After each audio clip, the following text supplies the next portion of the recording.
Bolangan, kami lagi panen kopi khas Kuningan nih. Namanya kopi Cibunar. Kopi yang ditanam di lereng Gunung Ciremai ini termasuk salah satu kopi terbaik di Indonesia loh. Ada dua jenis kopi yang ditanam di sini, yaitu kopi Robusta dan kopi Arabica yang ditanam di atas ketinggian 1000 meter.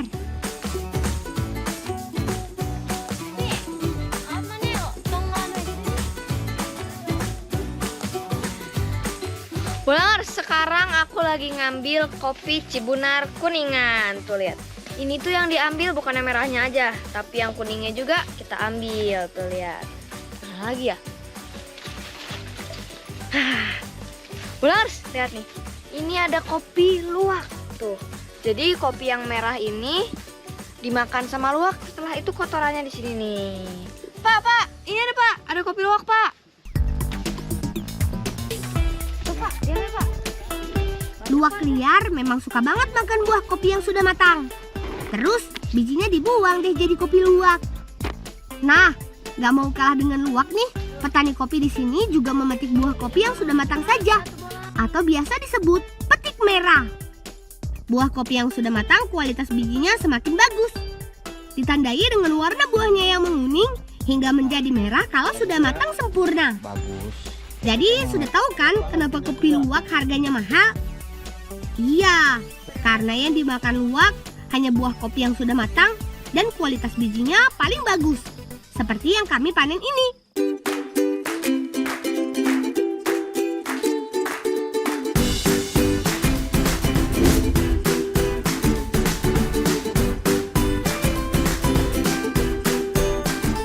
Makan we lah kabeh.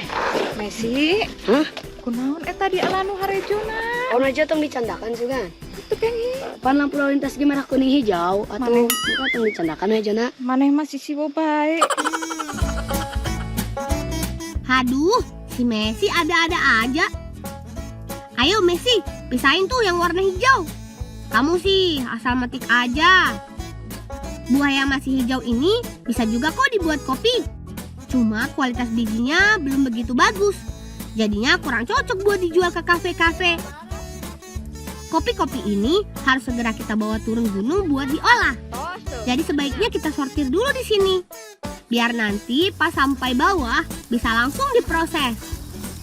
Tah, kasoba, ayo deh orang riskan.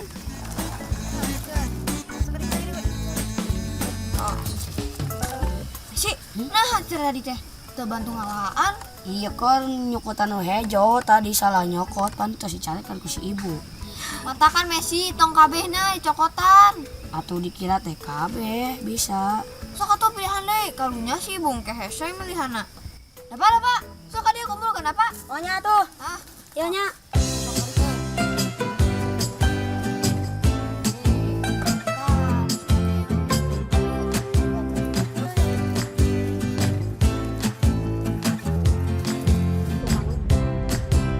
Ini nih yang aku suka Bolangan.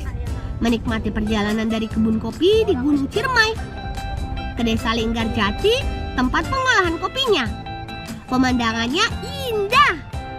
Linggarjati gak cuma dikenal sebagai tempat perjanjian zaman perang saja Bolangan, tapi juga desa penghasil kopi terbaik.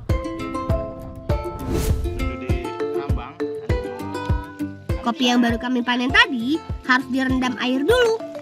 Selain membersihkan buah, proses ini juga untuk memisahkan buah kopi yang bagus dengan yang busuk. Karena nggak semua kopi yang kami petik tadi bagus Bolangan. Kadang ada juga yang dalamnya sudah bolong dan busuk akibat dimakan ulat. Nah, yang mengembang inilah yang busuk, yang harus kita buang. Bolangers, aku baru tahu ternyata cara memisahkan biji kopi yang jelek dan yang bagus itu dengan cara direndam. Yang bagus akan tenggelam dan yang jelek bakal mengambang karena di dalamnya ada hama. Tuh. Setelah dibersihkan, buah kopi digiling untuk memisahkan bijinya.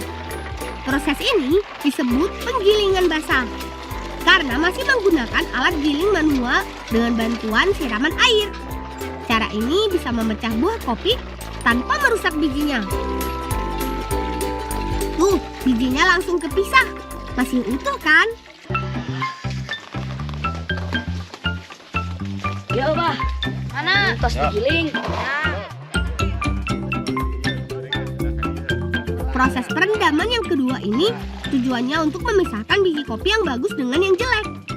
Selain itu, juga untuk membersihkan sisa-sisa kotoran yang menempel dan menghilangkan lapisan lendir pada biji kopi. Tuh, Bolangers, ini nih biji kopi yang masih licin. Banget. Ini coklat, Bah. Proses penyortiran memang menjadi kunci untuk menjaga kualitas kopi Cibunar. Karena hanya biji kualitas terbaik saja yang digunakan untuk membuat kopi. Nah, kalau sudah begini, biji kopi siap dijemur deh sampai kering.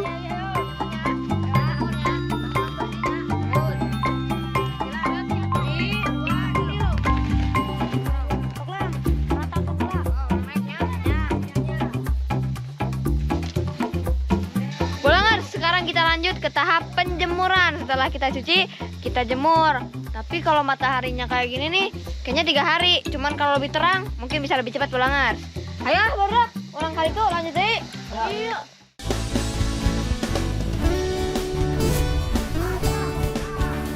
Untuk membuat kopi, biji kopi yang sudah kering kemudian disangrai dan di roasting. Selain untuk mematangkan kopi, proses ini juga penting untuk membentuk cita rasa dan aroma kopi.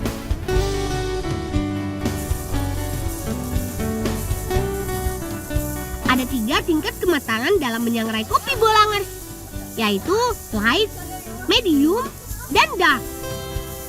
Kopi light sedikit matang, kandungan asam dan kafeinnya masih tinggi. Rasanya tidak pahit dan aroma kopinya kurang terasa. Sedangkan kopi dark matangnya sempurna, biji kopinya berminyak dan rasanya paling pahit. Cocok untuk campuran minuman seperti kopi susu. Nah, kalau yang mau kami buat ini kopi medium, tingkat matangnya sedang. Rasanya nggak terlalu pahit dan aroma kopinya paling mantap. Favoritnya para penikmat kopi nih. Setelah disangrai, kopi harus didinginkan dulu. Pendinginan ini dilakukan supaya biji kopi melepaskan semua hawa panas yang mengandung karbon dioksida ke udara, sehingga cita rasa dan aroma asli kopi akan lebih terasa.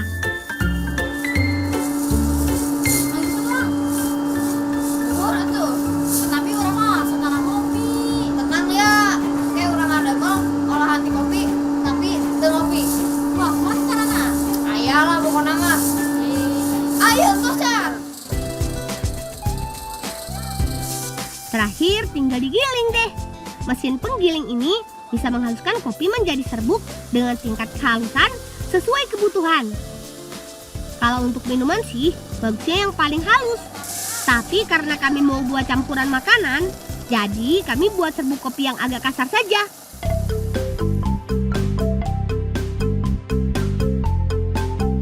Bolangers, sekarang waktunya berkreasi. Kami mau mengolah kopi jadi jajanan khas Kuningan yang nggak biasa. Bahannya ada kelapa parut, gula merah, gula putih, tepung beras, dan ini nih, bubuk kopi Cibunar. Bolangers, sekarang kita mau bikin cucur Kuningan, tapi dengan rasa kopi. Penasaran kan Bolangers? Yuk kita langsung bikin. Mak, terus kia naon deh, Mak? Rasa yuk, Mak. Langsung aja yuk kita buat adonannya.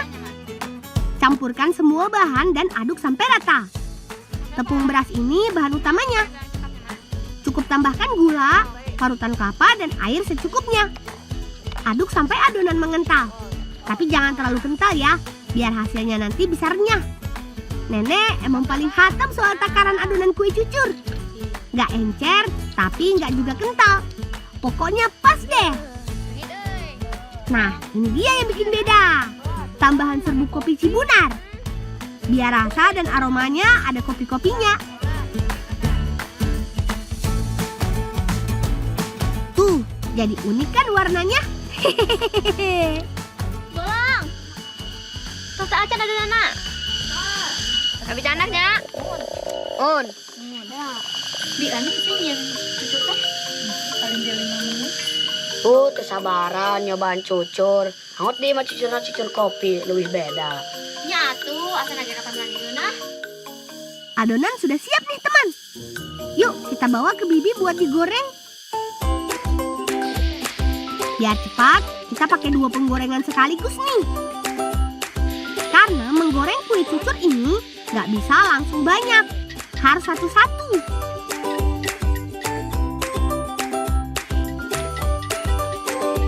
Nah Bulangers, ini cucur yang kedua udah matang nih. Tinggal kita tunggu cucur selanjutnya.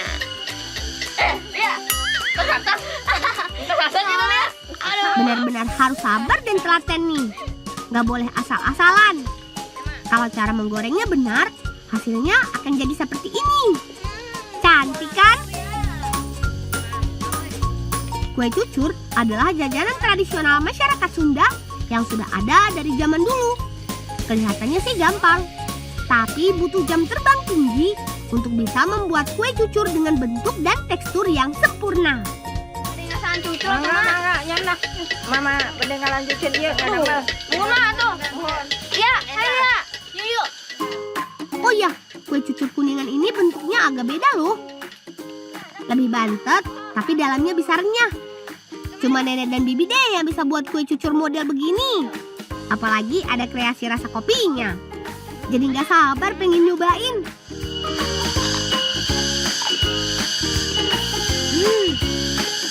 Bulangers, ini pertama kali aku nyobain cucur kuningan. Bentuknya sih emang sama kayak cucur lainnya, tapi ternyata enak banget. Ada rasa kopinya dan kriuknya itu loh. Mantap Bulangers. Sok ada banyak, nama deh. Pokoknya Bulangers wajib nyobain nih kalau ke Kuningan. Kue cucur kopinya benar-benar crunchy alias renyah. Pas udah digigit, rasanya seperti meledak di dalam mulut. Terus rasa kopinya berasa banget. Nah temen mak, gimana? Penasaran gak? Pengen nyobain?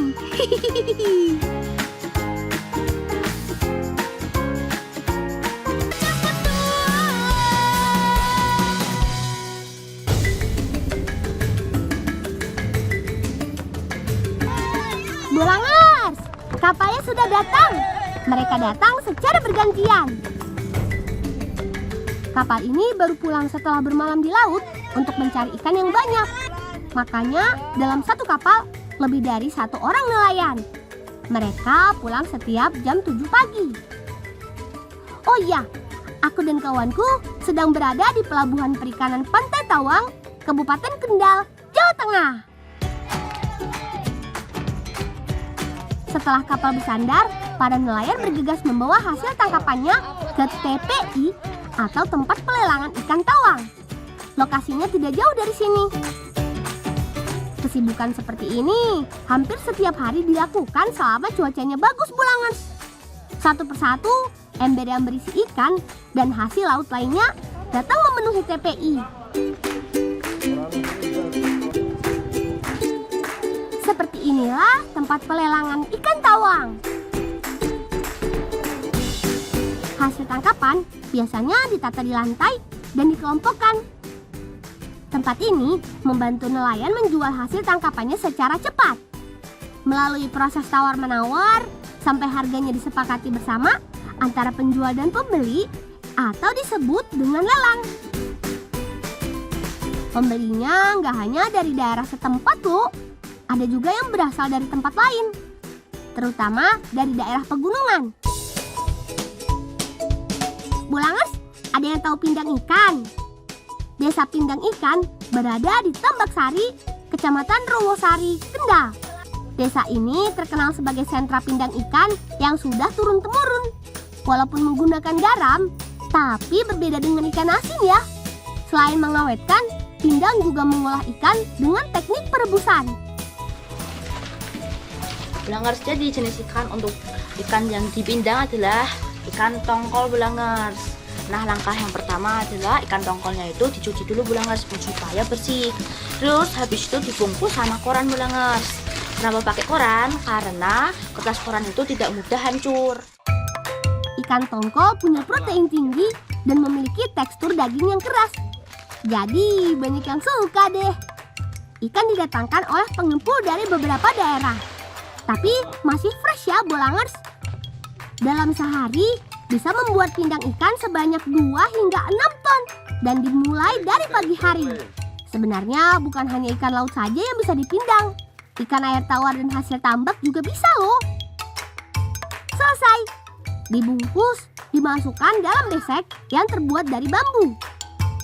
Besek diberi potongan bambu kecil supaya daging atau kulit ikannya tidak lengket saat dimasak. Selain memberi rasa asin, garam juga untuk menurunkan kadar air ikan sehingga tidak mudah busuk. Garam yang digunakan adalah garam kristal karena lebih unggul dibanding garam yodium biasa. Besek disusun hingga 5 tumpuk supaya sekali rebus bisa langsung banyak.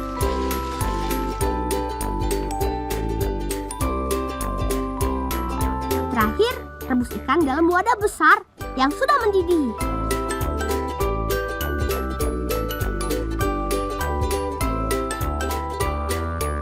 Perebusan menggunakan api yang besar dengan bahan bakar kayu tertentu.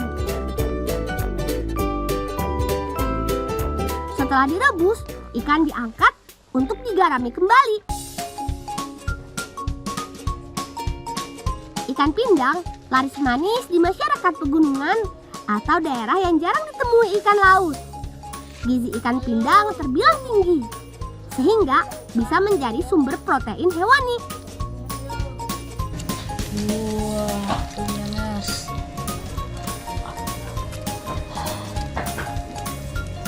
Kita coba Belangers.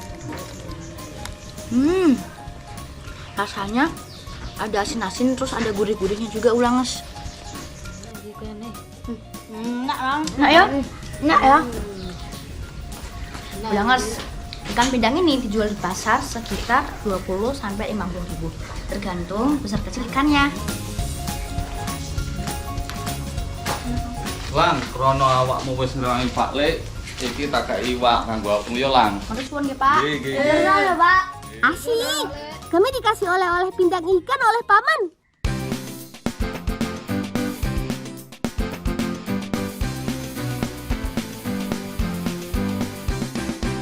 Sekarang aku dan kawanku lagi cari ikan gabus nih.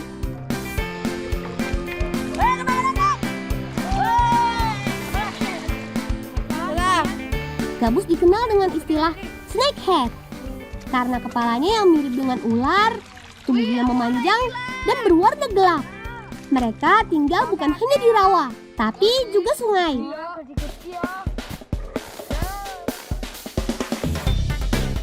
Di Kendal sendiri masih banyak rawa seperti ini. Makanya ikan gabus masih mudah dicari. Wah, gede ya ki ya. Iya.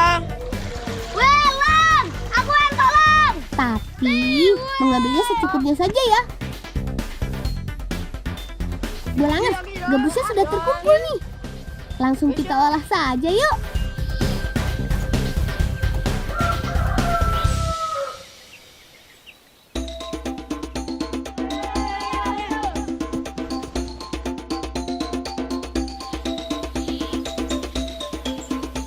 Belangers, kurang lengkap rasanya kalau makan ikan gabus nggak ada pendampingnya. Kami mau ke kebun pamannya Rafa untuk minta telo pasir.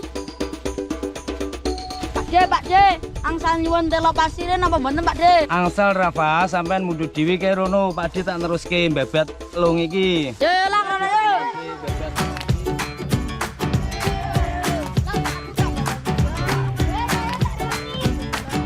Telo pasir termasuk umbi-umbian yang hidup merambat atau menjalar, mirip dengan ubi jalar pada umumnya.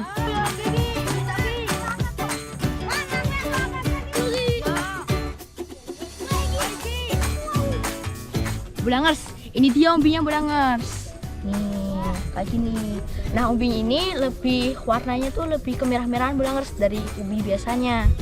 Umbi pasir ini hanya bisa tumbuh di pasir aja Belangers. Terus bedanya sama umbi yang ada di gunung, teksturnya umbi pasir ini lebih lembut Belangers. Telo pasir termasuk tanaman semusim yang dapat dijadikan bahan makanan pokok karena mengandung karbohidrat.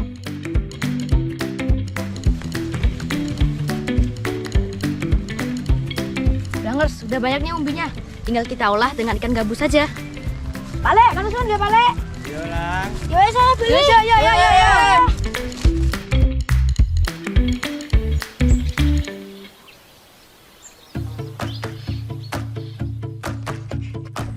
Bulangers, ikan gabusnya ini akan dijadikan kreasi kita sendiri nih Bulangers.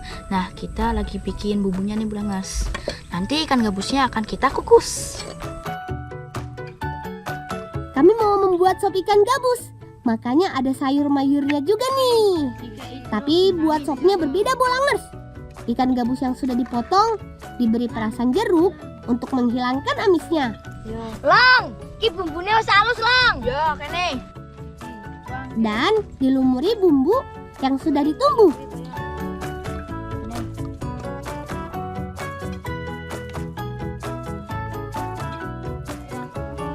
Ikan gabus yang sudah dibumbui dikukus dalam asopan atau kukusan di atas periuk.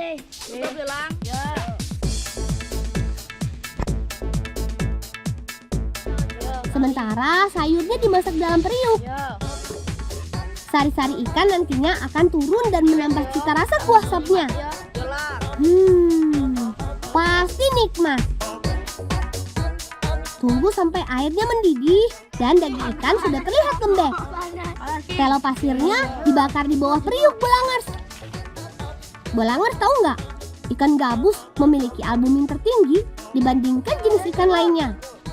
Albumin yaitu jenis protein penting yang diperlukan oleh tubuh manusia. Sudah matang Bulangers?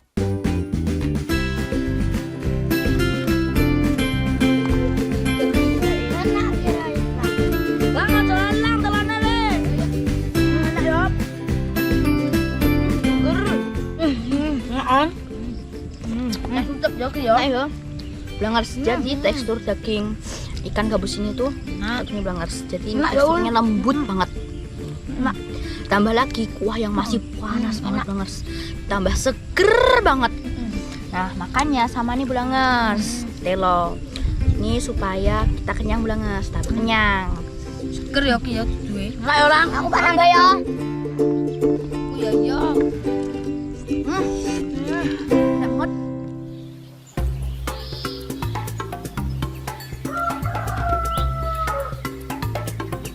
Bulangers, aku masih di desa Tambak Sari nih. Desa ini memang banyak usaha ikan. Seperti pengasapan ikan yang masih dilakukan secara tradisional. Yo. Bu, ini cenggele. Cenggele disok kene Lang, mumpung kosong. Aku dan kawanku bawa bonggol jagung nih Bulangers sebagai bahan bakar pengasapan ikan.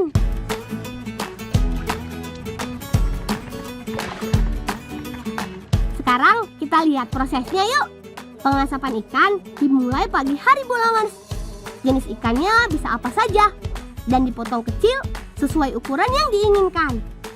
Lalu, ikan akan ditata di atas wadah rak atau rigen untuk diasap. Setelah itu, rak dimasukkan ke dalam tempat pengasapan. Lang, lebokke cenggele Lang. Oh, nggih.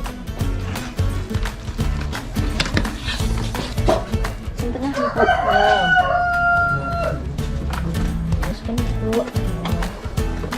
Bulangers, biasanya kalau pengasapan ikan kayak gini pakainya kayu Bulangers, tapi kalau di sini pakainya bonggol atau cenggel jagung Bulangers supaya asapnya lebih banyak terus lebih cepat matang Bulangers. Selain itu, bonggol jagung lebih murah dan asapnya stabil. Karena dari asapnya lah bisa memberi cita rasa khas pada daging ikan. Proses pengasapan ikan cukup lama Bulangers. Butuh waktu 7 hingga 8 jam. Selama pengasapan, ikan harus dibolak-balik agar tidak gosong dan matang merata. Pengasapan sama seperti pindang untuk mengurangi kadar air dalam ikan yang dapat mencegah pembusukan. Kene Lang, disok kene Lang. Oh, nggih. Men cepet adem. Kemudian, ikan didinginkan dulu sebelum dikemas. Karena kalau dikemas dalam keadaan panas, bisa mengembun Bulangers, membuat tekstur ikan menjadi lembek dan bisa tumbuh jamur. Selesai deh proses pengasapan ikannya. Setelah dingin, ikan di-packing untuk dijual. Ikan asap ini bisa dimakan langsung atau diolah kembali menjadi berbagai macam masakan. Bulangers, pengasapan ikan ini salah satu cara untuk mengawetkan ikan bulangers. Nah, ikan ini bisa bertahan 1 minggu kalau ditaruh di kulkas. Kilang nek arep go balik. Terus kan Bu. Ya, pada-pada. Wih, dapat ikannya nih bulangers dari ibunya. Dapat ikannya.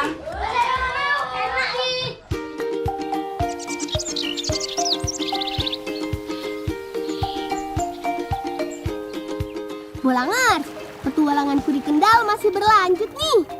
Kami mau ikutan panen ikan lele. Dibudidayakan di Desa Tambak Sari sejak puluhan tahun lalu. Lele disebut juga catfish atau ikan berkumis yang banyak digemari. Kolam pamanku banyak sekali bulangers. Ukurannya pun berbeda-beda. Suhu air yang digunakan pada kolam lele 20 hingga 28 derajat Celcius. Kolamnya harus dalam bulangers agar sinar matahari tidak tembus dan membuat ikan kepanasan. Jaring dipasang ke sekeliling kolam lalu ditarik perlahan. Banyak banget lelenya bulangers. Saking banyaknya, kakiku geli karena kena kumisnya di dasar kolam.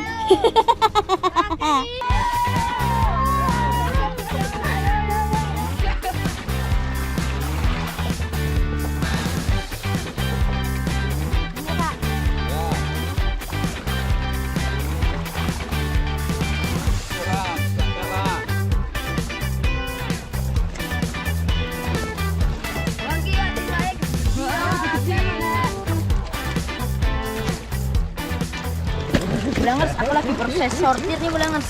Jadi proses sortir itu dibedakan ikan yang kecil-kecil, yang besar-besar bulangers. Nah yang kecil tuh kayak gini bulangers, jadi dibedain. Dengar sih bulangers. Jadi bulangers megang lele itu dari kepalanya bulangers. Kok langsung dari badannya nanti dipetil bulangers. Lele lalu dipilih kembali karena tidak semuanya bisa dikonsumsi. Seperti itu ya bulangers panen lele.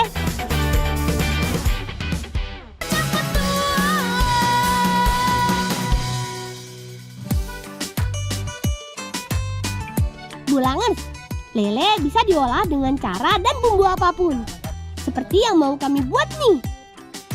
Bulangers, sekarang kita udah ganti nih.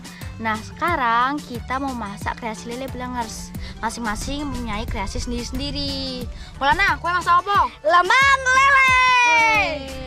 Rafa, kue masak apa? Tumis lele. Yo, masak apa kue? Sate lele. Kalau aku pepes lele bulangers. Penasaran kan? Yowes yo, masak yo. Kami seperti sedang lomba masak saja ya. Karena aku tidak suka kepalanya, jadi aku pisahkan dulu. Bumbunya hanya diiris saja bulangers.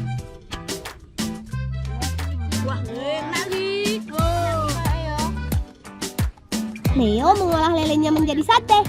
Dia membuat bumbu dengan cara ditumbuk. 1 ekor lele dipotong menjadi beberapa bagian, lalu ditusuk pada bambu seperti sate. Maulana mengolah lelenya di dalam bambu. Teknik ini dikenal dengan lemang. Lele ditaruh dalam daun pisang dan diberi irisan bumbu. Setelah itu, daun pisang dibungkus dan masukkan ke dalam bambu. Siap deh untuk dibakar. Rafa mengolah lelenya dengan cara ditumis. Bumbu yang dipakai Rafa diiris juga bulangers, lalu ditambah jagung sebagai pelengkapnya. Mudah kan? Bulangers sudah siap dimasak nih. Kue siap dimasak? Yaudah, kita masak yuk. Kami punya api masing-masing supaya bisa masak dan matang bersamaan. Leo langsung membakar sate lelenya di atas bara api sambil dibolak-balik agar matang merata. Kalau aku hanya taruh di bara api saja teman. Tunggu deh sampai matang. Kalau Rafa sih sebentar saja juga langsung matang bulangers.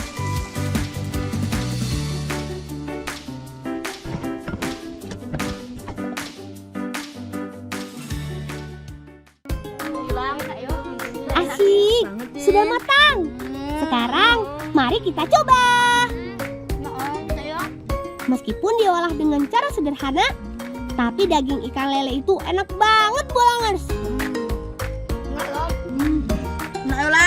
Bulangers, jadi tekstur daging ikan lele ini lembut Bulangers. Terus di dalamnya mengandung omega 3 Bulangers. Dan jangan lupa selalu makan ikan ya Bulangers. Ikutin aku terus ya. Ngebolang yuk. Terus makan belah yuk. Sampai di sini dulu petualangan kami. Salam cinta anak Indonesia. Salam bocah petualang.